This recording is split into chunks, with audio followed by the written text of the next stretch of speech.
Getaran-getaran yang menggema, suara drum yang mendebar,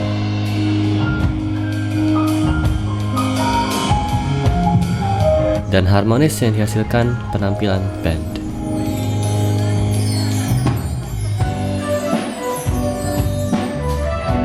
Suatu tampilan yang umumnya dapat diapresiasi oleh semua orang.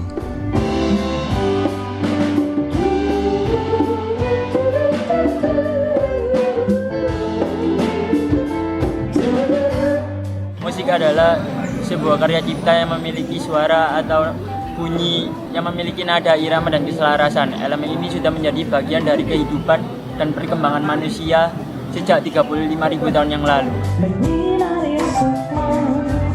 Sensasi auditori ini masih dinikmati oleh banyak penggemar hingga saat ini, baik secara langsung maupun secara tidak langsung. Pada dasarnya, kesuksesan yang dapat dialami oleh suatu band bergantung pada kontrak dan tawaran pekerjaan yang mereka dapatkan. Namun hal ini tentunya berbeda untuk setiap band. Sekarang Bapak jadi pemain drum di band apa ini namanya? Ya Master ini. Master? Iya. Band Master? Iya Master namanya bandnya itu. Bapak tersebut dikenal dengan nama Pak Mamat. Pak Mamat adalah pemain drum dari band Master ini. Saya dulu tuh suka sama drum, tapi saya nggak pernah main drum. Kenapa bisa suka? Ya, suka aja. Saya senang kalau melihat ada orang main drum itu tertarik gitu saya. Suka. Satu waktu teman saya latihan band itu, kebetulan bertetangga gitu. Itu diajak sama dia. Ayo ikut aku yuk. Kemana? Aku mau latihan band. Oh ayo, aku pengen lihat. Nah gitu. Wah ini kan dulu itu kan orang Arab itu kebanyakan main drum. Saya kan turunan Arab. Wah dipikirnya wah ini orang Arab itu kalau main drum bagus gitu. Drumnya diambilkan, saya disuruh main. Padahal saya nggak bisa, belum pernah main drum. Tapi ya saya coba aja. Saya coba tuh kok bisa. Wah ini aja yang main sudah. Dia lebih cocok sama saya. Akhirnya saya main terus. Ya itu keterusan. Sampai tua gini. Pada tahun itu, Pak Mamat baru saja memasuki SMP, di mana band yang populer pada masa itu adalah Gus Plus atau genre pop.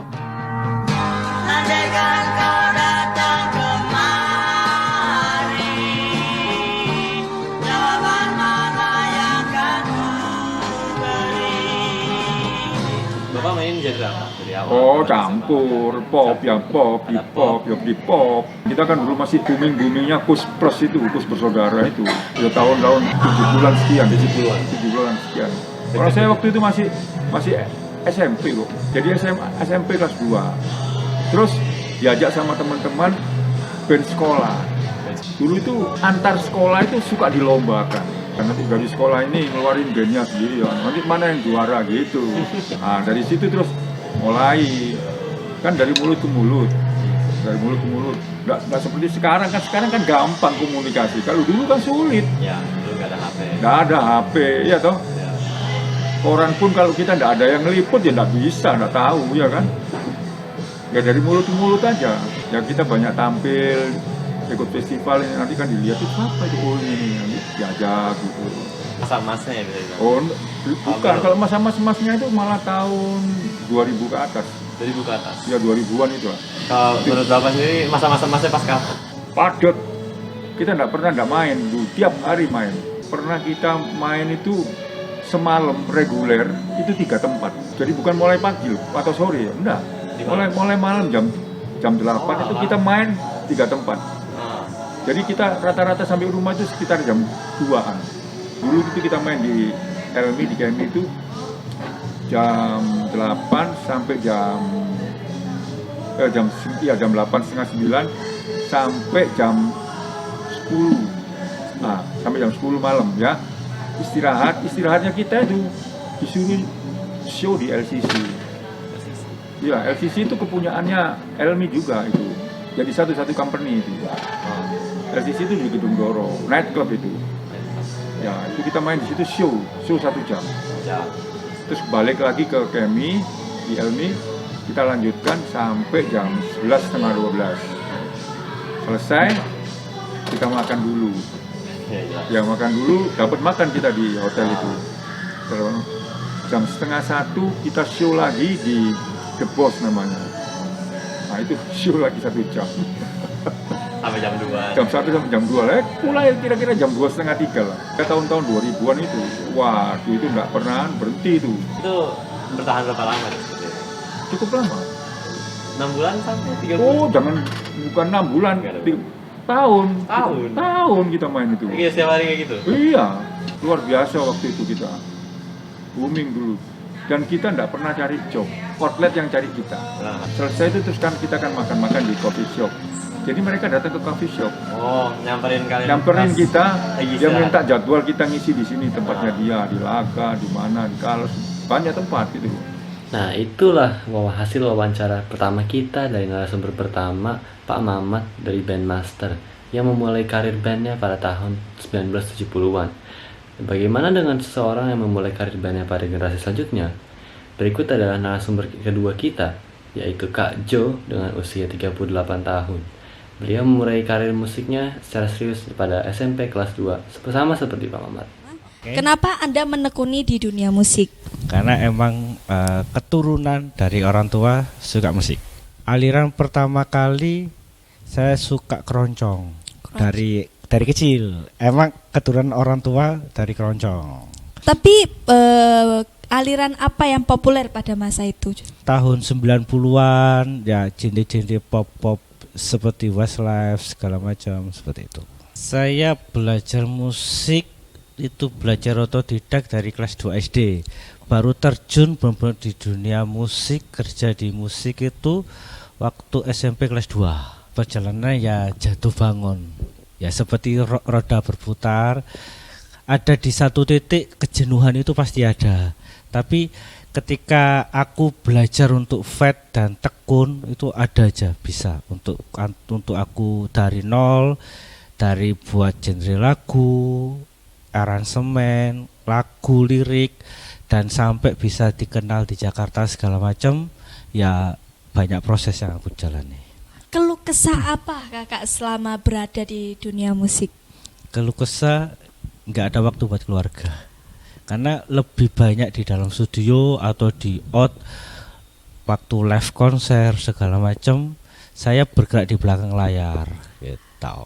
Kapan kakak berada pada masa keemasan di dunia musik? Masa keemasannya waktu awal-awal tahun 2000, 2002, 2003, waktu pertama kali ada stasiun TV buka audisi tentang vokal, dan itu aku terjun di situ masa keemasanku di situ.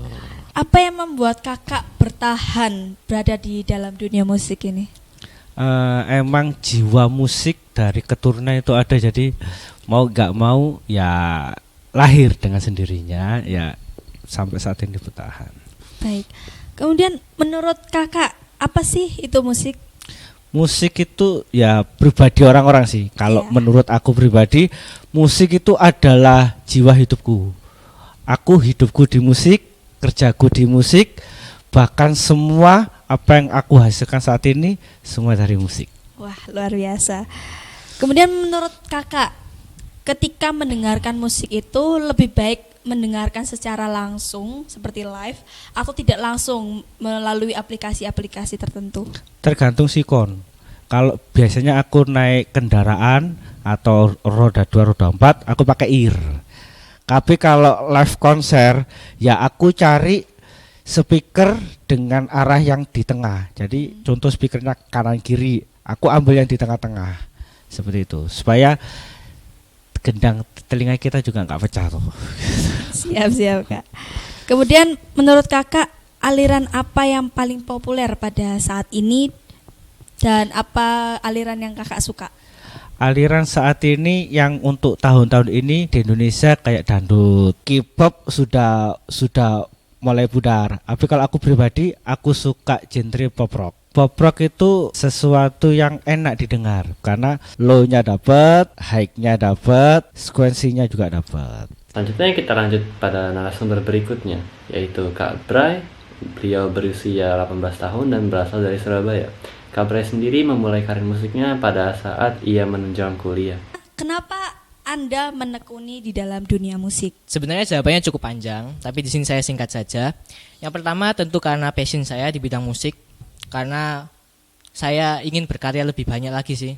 Tidak semua orang mendengarkan musik itu merasa terpanggil. Ketika saya mendengarkan musik, saya merasa berada di dunia lain. Saya benar-benar merasa tidak bisa dideskripsikan sih. Sehingga itu mendorong saya secara pribadi seorang musisi untuk menulis lagu-lagu. Lagu pertama kali yang saya pelajari, yang saya mainkan saat saya belajar gitar adalah Twinkle Twinkle Little Star, yaitu lagu pertama kali yang saya mainkan dan saya belajar musik dari situ. Itu titik awalnya. Baik, kemudian aliran yang populer pada masa itu apa? Pada tahun 2017, aliran populer pada saat itu mungkin saat itu tuh awal K-pop mulai naik ya, 2017 sampai 2018, 2020 dan sekarang mulai agak redup. Ya mungkin K-pop sih. Baik. Yang saat itu ya. Kapan Anda memulai karir di dunia musik? Karir di dunia musik tahun ini, pada tahun 2022 adalah saat saya mulai karir di dunia musik. Saya sekarang kan kuliah ya, dan saya tentu punya waktu luang yang lebih banyak daripada saat SMA. Jadi saya memutuskan untuk berkarir di dunia musik.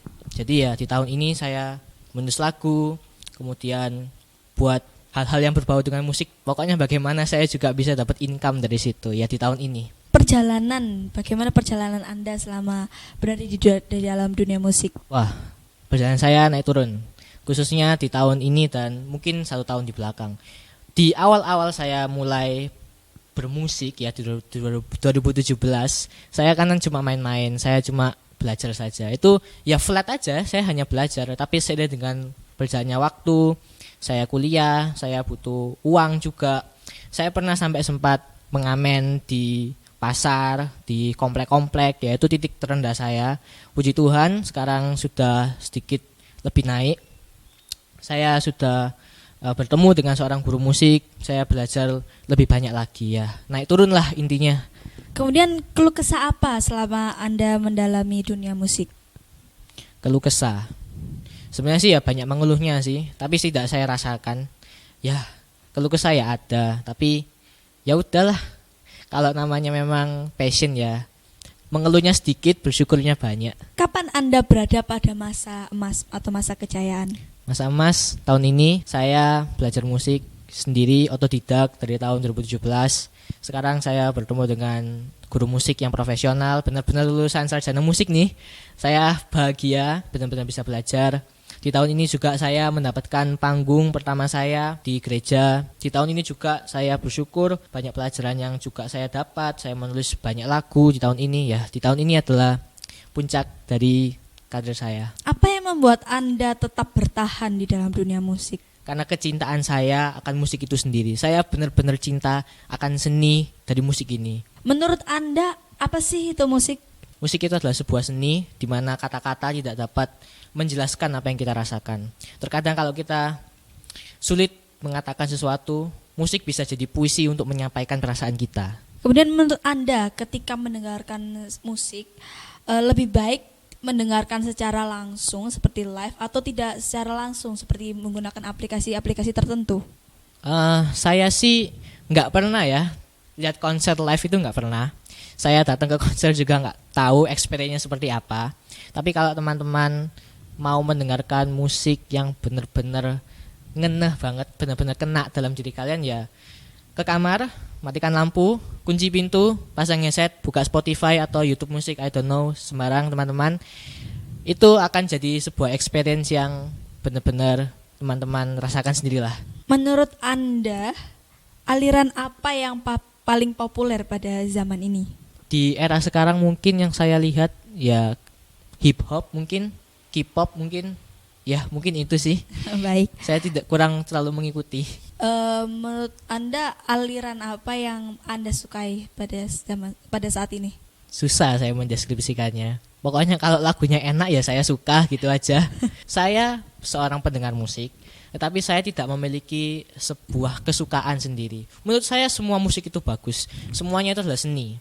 Tapi ketika saya mendengarkan sebuah lagu, hal yang menjadi kriteria saya dalam menilai sebuah lagu itu bagus atau tidak ada dua. Yang pertama adalah lirik, kisah apa yang disampaikan dalam lagu itu, bagaimana seorang penulis lagu dapat menyampaikan yang dia pikirkan dalam lagu itu lewat liriknya. Yang kedua, bagaimana dia menyusun kata-kata itu dalam sebuah melodi.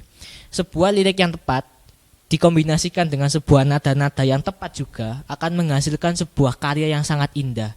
Jadi saya nggak punya genre yang saya sukai, entah itu dangdut, entah itu elektronik, entah itu rock atau apapun, selama itu benar-benar mempunyai arti yang dalam dan juga bisa menyampaikan perasaan seorang penulis lagu ini ke audiensnya, itu bagus sih menurut saya, yaitu kriteria yang saya akui sebagai musik yang bagus. Baik, terima kasih atas informasi yang Ya. sudah Kak Brian berikan.